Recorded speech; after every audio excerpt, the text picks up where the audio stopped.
crouched behind the lighting panel, his hands covered in grease. The wrench slipped again and he cursed under his breath. Nobody noticed him. Nobody ever did. He was just the maintenance guy, the one who fixed things when they broke. Around him, the grand ceremonial hall buzzed with activity.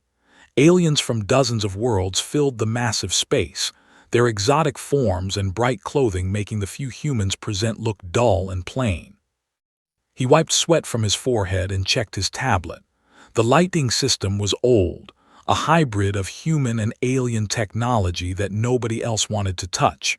That was fine with. He preferred working alone anyway. Down here in the corner, he could avoid the political circus happening above. The year was 2547, and humanity had been part of the Galactic Council for 20 years. 20 years of being treated like children by species that had traveled the stars for. 20 years of being the joke of the galaxy. Earth sent its best people to these diplomatic missions. Generals, scientists, business leaders. People like just kept the machines running. A horn blared, deep and resonant, flinched. The ceremony was starting. He tried to make himself smaller, pressing against the wall. If he stayed quiet, maybe he could finish his work and leave before anyone noticed him. Princess Nara of House entered the hall and the crowd fell silent, glanced up despite himself. She was tall, like all her people, with skin that shimmered like pearl and eyes that held 3 colors at once. She wore robes that seemed to be made of liquid silver, and a crown of light floated above her head. She moved like water, graceful and purposeful. The sacred bonding ceremony was ancient, older than human civilization. A royal heir would choose a partner from another species to symbolize unity between worlds. It was a huge honor. Wars had been started over who got chosen. Peace had been built on these ceremonies. The human delegation stood in a neat line near the front, recognized them all. Commander who had fought in the border wars, doctor who had decoded alien genetics, businessman who owned half of Earth's orbital industries. They stood straight and proud, representing humanity's finest. Princess Nara walked past them. She looked at each one carefully. Commander saluted. Doctor bowed, smiled his corporate smile. The princess moved on. Confusion rippled through the crowd. Other alien dignitaries stood in their sections, preening and ready. She passed them too. Tightened his grip on the wrench. Something felt wrong. The princess had stopped walking. She stood in the center of the hall, turning slowly. Her 3-colored eyes scanned the room. Felt a chill run down his spine. Those eyes were looking for something. Someone. She turned toward his corner. Froze. No, she was not looking at him. She was looking past him at some important person he had not noticed, but her feet moved in his direction. The crowd parted. Whispers started, growing louder. The princess stopped 3 meters away, pressed his back against the wall. His tool bag sat open beside him. His uniform was dirty. He probably smelled like machine oil. This was a nightmare. "Stand," she said. Her voice was soft but commanded obedience. Stood on shaky legs. The wrench fell from his hand and clattered on the floor. The sound echoed in the silent hall. 2,000 beings watched him. He wanted to disappear. Princess Nara stepped closer. She studied his face with an intensity that made him want to look away, but he could not. Something in her expression was not what he expected, not disgust or amusement. It was curiosity, recognition even. She extended her hand in the traditional gesture, palm up, fingers spread. The universal sign of the bonding offer. "I choose you, human." The hall exploded with noise. Aliens shouted in a dozen languages. The human ambassador stumbled forward, his face red. The princess's advisors, tall beings in dark robes, rushed toward her, but she did not move. Her hand stayed extended, waiting for response. His mind raced. This was insane. This was a mistake. She meant to point at someone behind him, but when he glanced back, there was only a wall. His mouth went dry. "Your Highness," one of her advisors said urgently, "perhaps you did not see the prepared candidates. The human delegation has presented their finest." I saw them, she said calmly. I choose this one. But he is nobody, another advisor hissed. A worker, not even a ranked member of their government. He is my choice. The words hung in the air like a death sentence. Realized everyone was staring at him, waiting. The human ambassador looked like he might have a heart attack. Commander's face showed pure shock and anger. Doctor just looked confused. Ancient law was clear. Once a choice was made in the sacred ceremony, it could not be undone. To refuse would insult the princess and her entire civilization. To accept would change life forever. He thought about his small apartment back on Earth, his simple job, his quiet life. He thought about the fear in the ambassador's eyes, the anger on Commander's face. They wanted him to refuse. They wanted him to take the insult, to save face for humanity by rejecting the princess's obvious mistake. Something stubborn rose in his chest. He was tired of being nobody, tired of being invisible. He placed his grease-stained hand in her pale, perfect one. I accept. The hall erupted again. Alien dignitaries shouted protests. The advisors looked horrified. The human delegation collapsed into chaos. But Princess Nara smiled just slightly and closed her fingers around his. What is your name? She asked. I am Nara, I think. We are going to surprise everyone. Security guards, both human and alien, rushed forward to escort them out of the hall. The ceremony dissolved into arguments and accusations. As they walked through the crowd, heard the words repeated in a dozen languages: mistake, insult, scandal, joke. But he also felt the princess's hand in his, steady and warm. She had chosen him, not the heroes or the geniuses or the wealthy. Him, a maintenance engineer who fixed broken lights. He did not know why. He did not know what came next. But as they left the hall and the shouting faded behind them, realized his quiet life was over. Whatever happened now, he would never be invisible again. The royal suite was 3 times the size of his entire apartment back on Earth. Crystal walls looked out into space, showing the curve of Earth on one side and distant stars on the other. Furniture made from materials he could not name filled the rooms. Everything was elegant, expensive, and completely alien. Stood in the center of the main room, still holding his tool bag. He had not put it down since leaving the ceremony 6 hours ago. It felt like the only real thing in this strange place. Princess Nara stood by the window, her back to him. Her advisors had finally left after 2 hours of arguing with her in their language. Could not understand the words, but the anger was clear. When they left, they looked at him like he was an insect. You can put your bag down, Nara said without turning around. This is your home now too. Set the bag down carefully. Your Highness, I think there has been a mistake. Call me Nara, we are bonded now and there was no mistake. She turned to face him. Up close without the crowd, she looked tired. You are wondering why I chose you. Yes. So is everyone else. She walked to a low couch and sat down, gesturing for him to do the same. He sat on the edge, uncomfortable. I have been prepared for this ceremony my entire life. Every choice made for me, every word scripted, every move calculated for political advantage. Listened, not sure what to say. When I entered that hall today, I saw exactly what I expected. Warriors trying to look fierce, scholars trying to look wise, nobles trying to look important, everyone performing for me. She leaned back, closing her eyes. Then I saw you in the corner fixing a light. You were not looking at me. You were not performing. You were just working, focused on your task. You were the only real person in that room. I am not important, said quietly. I am not special. Neither am I, Nara said. I am just a person who was born into the right family. You are a person who does real work. Which of us has more value? Before could answer, the door chimed. A human officer entered, his uniform crisp and perfect. Recognized him as one of the ambassador's assistants. Mister, the officer said coldly, the ambassador requests your presence immediately. The meeting was short and brutal. The ambassador, a gray-haired woman named Ambassador, did not hide her anger.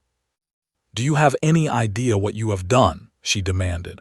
"Earth sent our best candidates, people who trained for this, people who could have actually represented humanity with dignity. And you, a maintenance worker, accepted." "She chose me," said. "The law says I could not refuse without insulting her people." "You should have refused anyway. We could have smoothed it over diplomatically. Now we are stuck with you as the face of humanity in this bonding." Ambassador paced behind her desk. "The other species are laughing at us. The Empire is humiliated, and you are completely unprepared for royal life." "I know," admitted.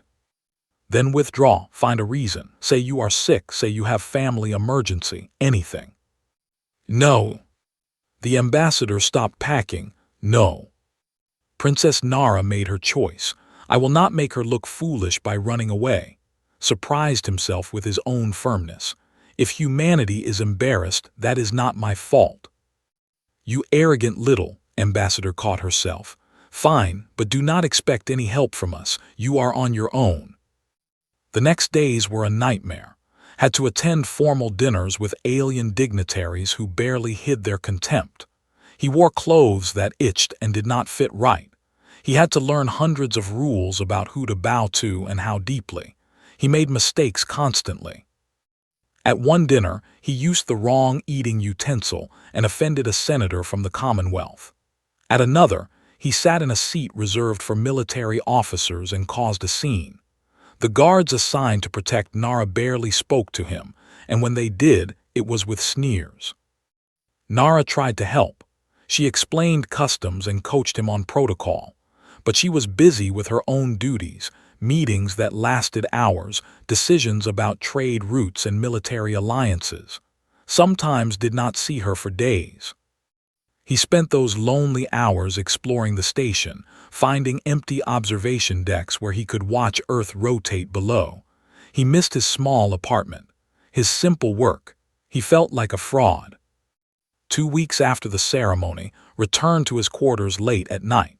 He was exhausted from another dinner where everyone treated him like he was invisible. He entered the darkened suite and reached for the light panel. Something moved in the shadows. Barely had time to shout before a figure lunged at him. A blade flashed. He threw himself sideways, crashing into a table. The blade missed his throat by centimeters and sliced into his shoulder instead.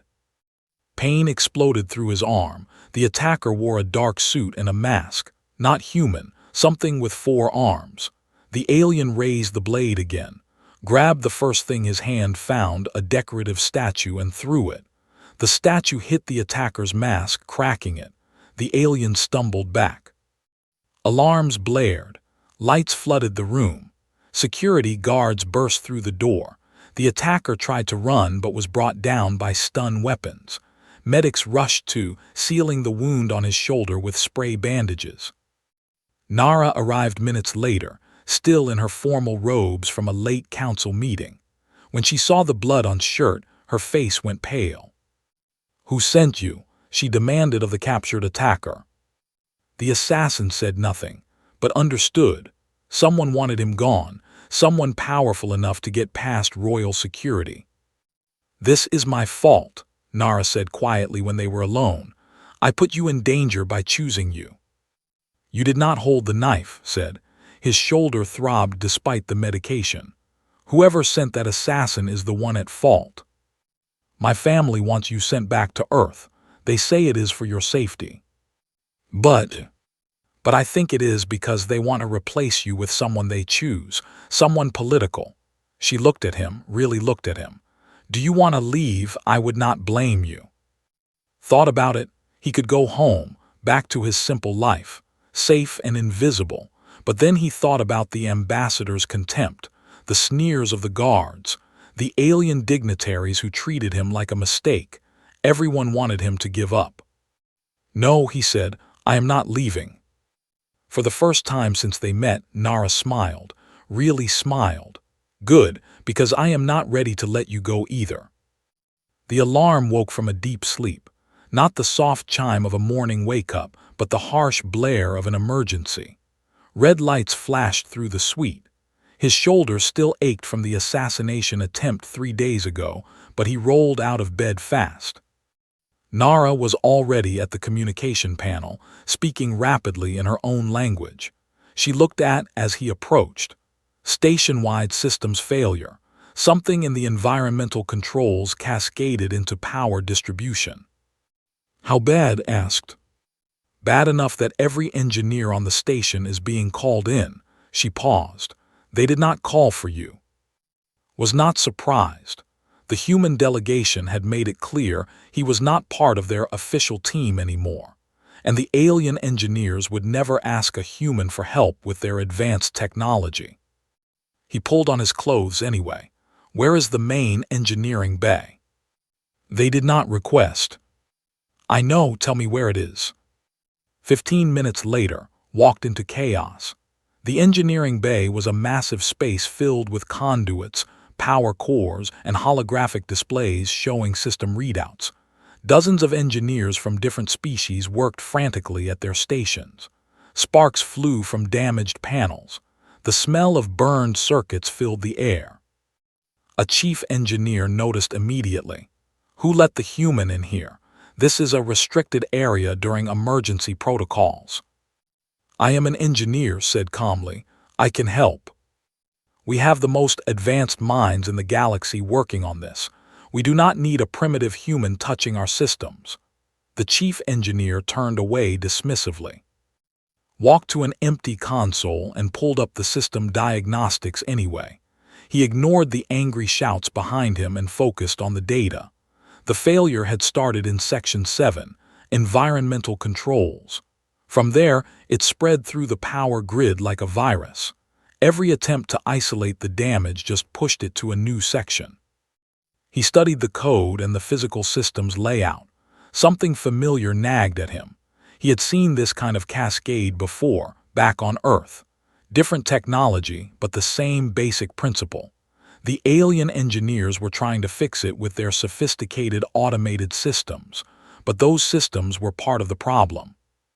You need to shut down the automated repair subroutines, called out. The chief engineer glared at him. Those subroutines are designed to handle exactly this kind of failure. Shutting them down would be insane.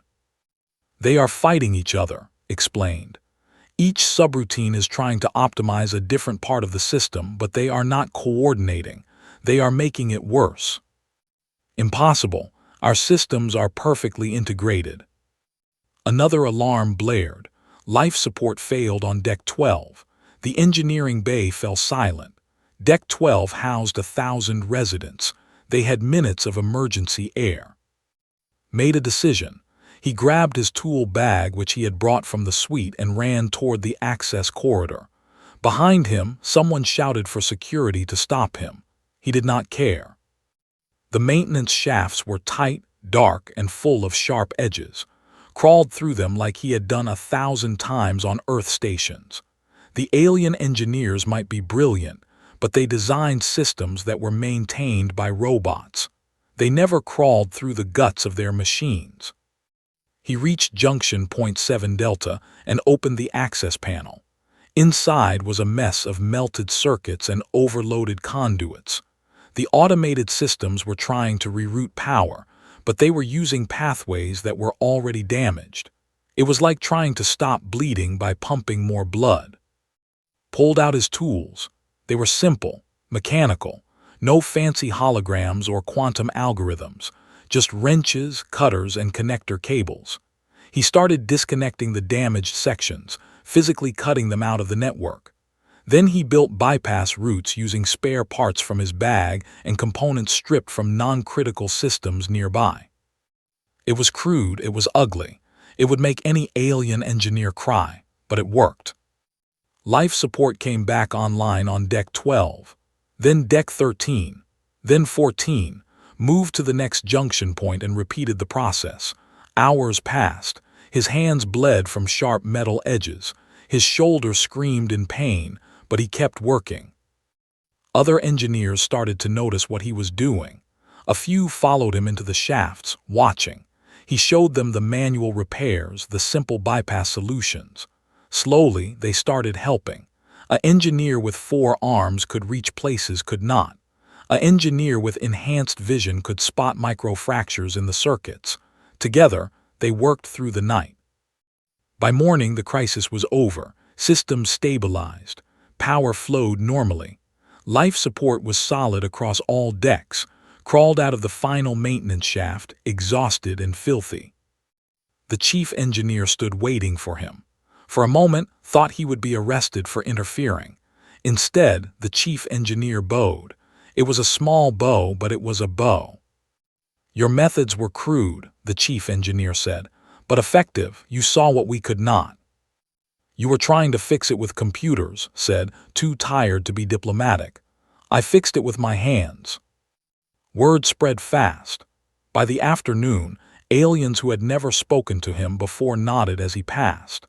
The assassination attempt was forgotten in the face of what he had done. He had saved the station using tools and methods the advanced species had forgotten centuries ago. Ambassador called him to her office again. This time, her tone was different. "The Galactic Council is reassessing humanity's position. They are asking why humans still use manual repair techniques. They thought it was because we were primitive." "We are primitive," said, "compared to them." "No, they are realizing something. They advanced so fast they forgot the basics. They let machines do everything. When their machines fail, they are helpless." Ambassador actually smiled. "You reminded them that intelligence is not just about technology. It is about adaptation, problem solving, using what you have to fix what is broken." "I just fixed some wiring," said. "You did more than that. You changed how they see us." The ambassador paused.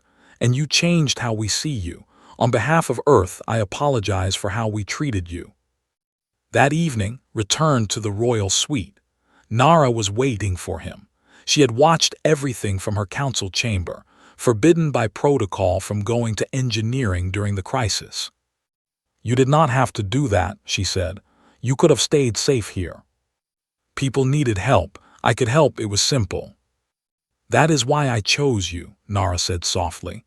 "Everyone else would have calculated the political benefit or worried about appearing foolish. You just saw a problem and fixed it. That is what humanity does. That is what you do." "I am still just a maintenance worker." "No." Nara took his hands in hers, carefully avoiding the bandages. "You are the human who showed the galaxy that we still have things to learn from you. And you are the partner I chose because I knew you were extraordinary, even when you did not."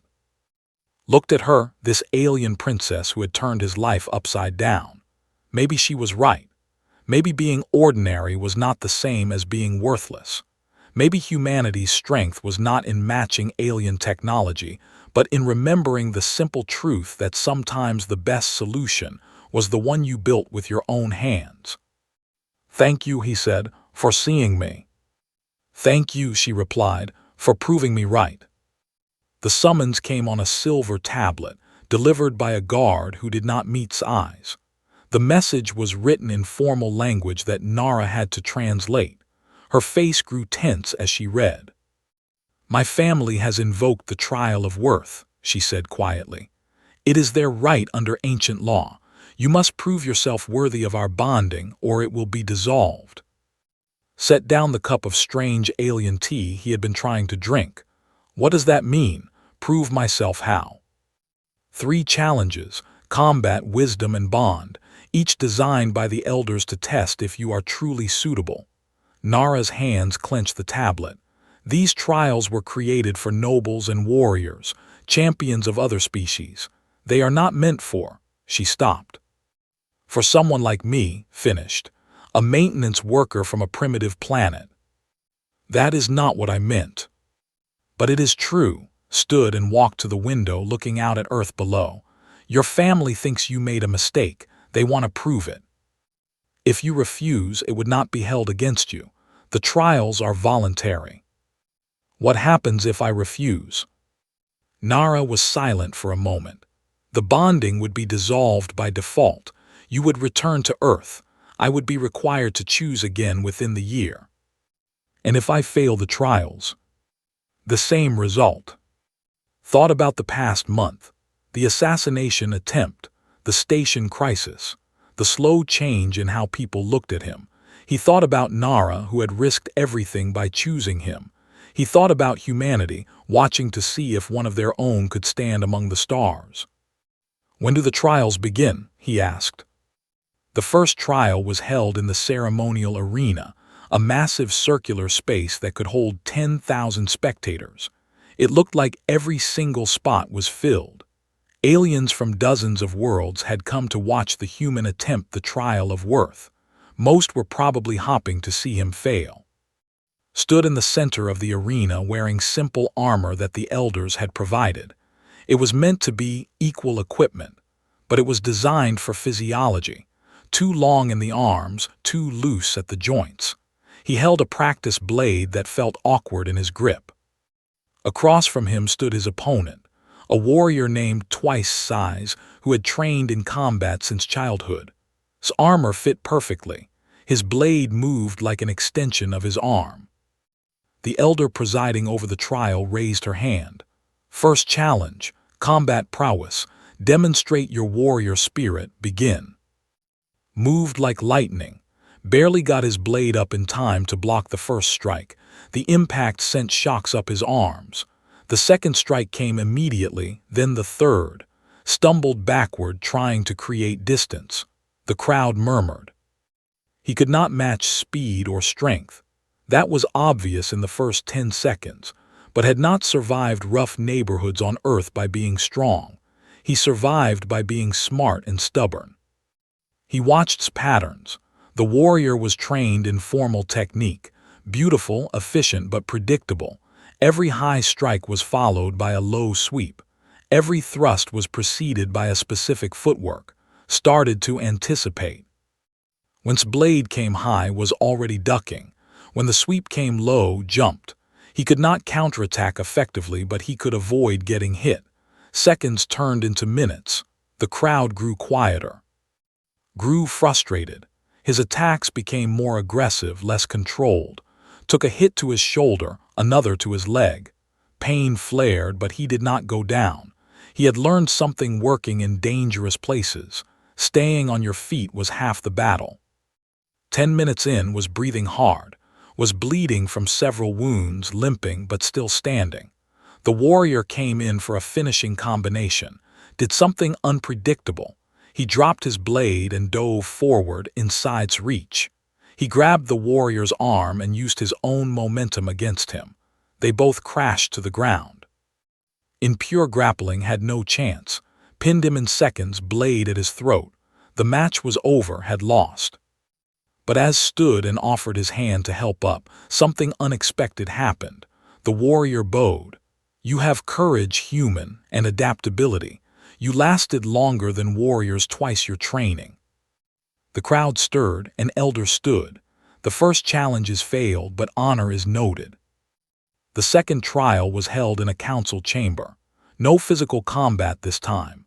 Instead, sat at a curved table with representatives from 5 different alien factions.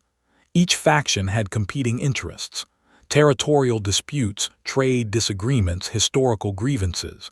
The elders presented a scenario, a resource-rich asteroid belt discovered in neutral space. Who got rights to mine it? Each faction argued their case. The claimed they had surveyed it first. The said their colony was closest. The Vex Empire cited ancient treaties. The arguments went in circles, growing more heated. Fights had started over less. Was supposed to navigate this and find a solution everyone could accept. He had no political training. He had no knowledge of their laws or histories. He just watched and listened. He noticed things. The representative kept glancing at the ambassador when making certain points. The Vex diplomat's translator made subtle errors that seemed intentional. The other 2 factions barely spoke but watched everything carefully. After an hour of debate, spoke for the first time. "Thee and are already working together, are they not?" The room fell silent. The representative's expression confirmed it. The arguments about who surveyed first are meant to distract from the fact that you have a secret partnership. You want the Vex to think you are enemies so they will not oppose both of you. Looked at the Vex diplomat. And you already know this. Your translation errors are designed to make the seem unreasonable, turning the other factions against them. The Vex diplomat smiled slightly, clever human. But none of this matters, continued, because the other two factions are not interested in the asteroid belt. They are here because they want something else, concessions on different issues. You are using this as a bargaining chip. An elder leaned forward. What is your solution, human? Divide the belt into 5 equal parts. Let each faction mind their section. No one gets everything, but everyone gets something. And whatever you are really negotiating about, do it openly instead of playing games. Life is too short for this nonsense. It was not elegant, it was not sophisticated, but it was fair and simple. After a long pause, one of the quiet faction representatives laughed. The human sees through our theater. Perhaps we have been doing this too long. The elder nodded. Second challenge passed. Wisdom is not always complex. The third trial was the hardest, and Nara were separated and taken to different chambers. Technology would scan their minds, reading their deepest thoughts and feelings about each other. If the bond was political, a convenience, it would show. The trial would fail. Sat in a chair while strange devices hummed around his head. He tried to stay calm. What did he really feel about Nara? Did he care for her, or was he just caught up in the drama and attention? He thought about their conversations late at night, when the formal masks came off, and they were just two people talking. He thought about how she listened when he spoke about Earth, genuinely curious about his simple life. He thought about how she had defended her choice of him even when everyone said she was wrong. He thought about the moment in the arena when he looked up at the viewing box and saw her face, worried for him. He thought about how his chest tightened when she smiled. He thought about how, despite everything being strange and difficult, he wanted to stay, not for the honor or the politics, for her. When the scan finished, they brought him back to the council chamber. Nara was already there. She looked nervous, something he rarely saw from her. The head elder stood, holding 2 crystal tablets that showed the scan results. The trial reveals truth. We have seen into both minds. The bond between Princess Nara and is examined. The room held its breath. The bond is genuine, the elder announced. The princess chose truly, and the human accepted truly. What began as impulse has grown into real care. Both parties have feelings that go beyond duty or politics. Relief washed over. Nara let out a breath she had been holding. But the elder was not finished. The trials are past. The human has shown courage, wisdom, and genuine bond. He is deemed worthy. She paused, looking directly at. However, worthiness and compatibility are different things. You face challenges no trial can measure. Different biologies, different worlds. The hardest test is still ahead, building a real life together. We know, Nara said quietly. We will try, added. The elder nodded. Then you have our blessing. What you build from here is yours to shape. As they left the chamber together, felt Nara's hand slip into his. They had passed the trials. They had proven the bond was real. But the elder was right. The real challenge was just beginning. Everything else had been tests created by others. Now they had to figure out what they wanted to create together. Are you afraid? Nara asked quietly. Terrified, admitted, but I think that means it matters. Good, she said, squeezing his hand. Because so am I, we will figure it out together. The bonding ceremony was beautiful and suffocating. Wore formal robes that itched. He stood beside Nara on a platform while thousands watched, both in person and across the galaxy via broadcast. Vows were spoken in languages he barely understood. Rituals were performed with ancient objects. When it finally ended, he was officially bonded to Princess Nara of House. He was also exhausted, overwhelmed, and wondering what he had gotten himself into. The weeks that followed were harder than any trial. Nara had duties that pulled her away constantly, council meetings that lasted 12 hours, diplomatic visits to other species, trade negotiations that required her specific authority. She would leave their quarters at dawn and return after midnight, too tired to talk. Tried to fit into her world. He attended formal events where he was introduced as the princess's human bonded, and then largely ignored. He sat through ceremonies he did not understand. He smiled and nodded and felt increasingly like a decoration, something exotic to display but not actually part of the real work. One evening, 3 months after the bonding, Nara returned from a 2-week trip had stayed on the station, not invited to join her.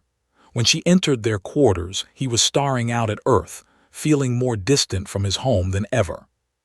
"You are angry," Nara said, reading his posture. "I am invisible," replied. "Again, just like before you chose me." "That is not true.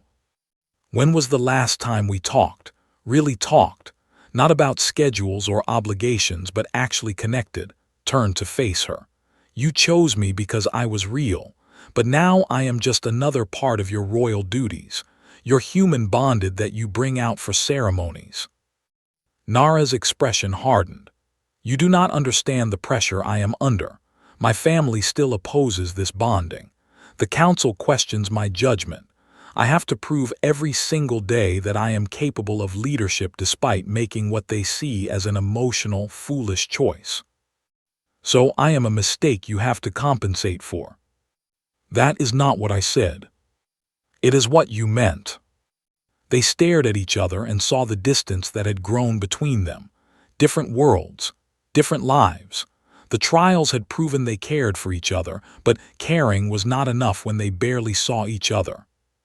"Maybe the elders were right," said quietly. "Maybe we pass the trials but cannot pass real life." Nara looked like he had struck her. "Do you want to end this?" "Do you?" Before she could answer, alarms blared. Not station emergency alarms this time. Military alarms. Red lights flashed, and a voice spoke urgently in multiple languages. The station was going to battle station's protocol. They rushed to the command center. Screens showed the situation. A fleet had appeared at the edge of the system. Not council ships. Rebel forces, led by a faction that opposed Nara's family and the reforms they represented. The rebels had been building strength in secret. They chose now to strike, citing Nara's shameful, human bonding as proof the royal family had grown weak and lost their way. "They are using you as propaganda," Commander told grimly, "saying that if the princess can be corrupted by a primitive human, the entire empire is in decline." The rebel fleet was smaller but well-armed. They demanded Nara's abdication and the dissolution of the bonding. If she refused, they would attack the station. Thousands of lives were at stake. The council convened an emergency session. Military options were discussed. Diplomatic solutions were proposed. Hours passed with no resolution. The rebels were committed. They saw this as their chance to seize power. Stood in the back of the command center, watching but not participating. He was not military, not political, just the human who had accidentally become the symbol of everything the rebels hated. Then he had an idea, a stupid, dangerous idea, the kind of idea that could only come from someone who fixed machines instead of commanding fleets. He pulled Nara aside. "I need you to trust me." "What are you thinking?" "Something crazy, something human," he explained quickly. Nara's eyes widened. "That is insane. It could start a war. Or it could end one before it starts." Looked at her seriously. "But I need your help. I cannot do it alone." For the first time in weeks, Nara smiled, really smiled. "Then let us be insane together." They worked fast. Used his maintenance access to reach areas of the station most people did not know existed. Nara used her authority to redirect resources without explaining why. Commander, when brought into the plan, called them both crazy but agreed to help. So did several engineers had worked with during the station crisis. The rebel fleet's flagship was massive, designed to inspire fear. It bristled with weapons and carried a crew of thousands. Standard doctrine would be to meet it with equal force, but humans rarely followed standard doctrine. His plan was simpler. He identified the flagship's power distribution system. Then, using the same techniques he had employed during the station crisis, he found its vulnerabilities. Every advanced system had them.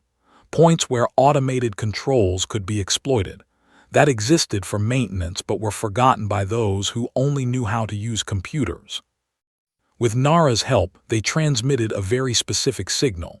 Not an attack, not a weapon, just a maintenance override code, modified and amplified, aimed at the flagship's automated systems. The flagship's lights went out, all of them. Power, life support, weapons, engines. Everything shut down in a cascading failure identical to what had happened on the station. The massive warship went dark and dead in space. The rebel admiral was stunned. So was the council. Everyone expected weapons fire. Instead, the humans had simply turned off the enemy's technology. Broadcast a message on all frequencies. To the rebel fleet, your flagship is disabled but undamaged. We could have destroyed it. We chose not to. Your people are safe. But if you continue this attack, we will do the same to every ship you have. Not with weapons, with maintenance codes. Because while you forgot how your systems actually work, we still remember. Then Nara spoke. To my people, I am Nara of House. I chose a human bonded not because I am weak, but because I saw strength you have forgotten. The strength of adaptation, of seeing value where others see weakness, of solving problems with creativity instead of tradition. This human and his people just demonstrated that our empire's greatest threat is not their primitiveness. It is our arrogance. She paused. The bonding stands. The reforms continue. And anyone who thinks humanity is beneath us is welcome to come here and try to fix what they just broke, because I guarantee you cannot. Silence filled the comm channels. Then slowly, the other rebel ships began powering down their weapons. Their admiral had no choice. Continue the fight with a disabled flagship or admit defeat without firing a shot. They chose retreat. The crisis ended without a single casualty. The council was in chaos, but a different kind than before. The rebels had been humiliated, their propaganda turned against them. More importantly, the galaxy had just watched a human and a princess work together to solve an impossible situation. Not with violence, with intelligence and cooperation. Back in their quarters late that night, Nara and sat together in the dark, watching the stars. We make a good team, Nara said quietly. We do, agreed, when we actually work together. I am sorry for the distance, for making you feel invisible again. I am sorry, too, for not understanding your pressure, for being selfish. Took her hand. The elder was right. The trials were easy compared to building a real life. So how do we do it? Nara asked. We are still from different worlds. We still have different duties. Mine is 3 times yours. We cannot have children together. Our biologies are incompatible in so many ways. I do not know, admitted. But I think we stop trying to fit into each other's worlds and start building our own. Something new. A life that is not or human, just ours. Nara leaned against his shoulder. That sounds hard. Everything worth doing is hard. You taught me that when you chose me, smiled. Besides, I am good at fixing broken things. We can figure this out. Together. Together. Below them, Earth turned slowly in the dark.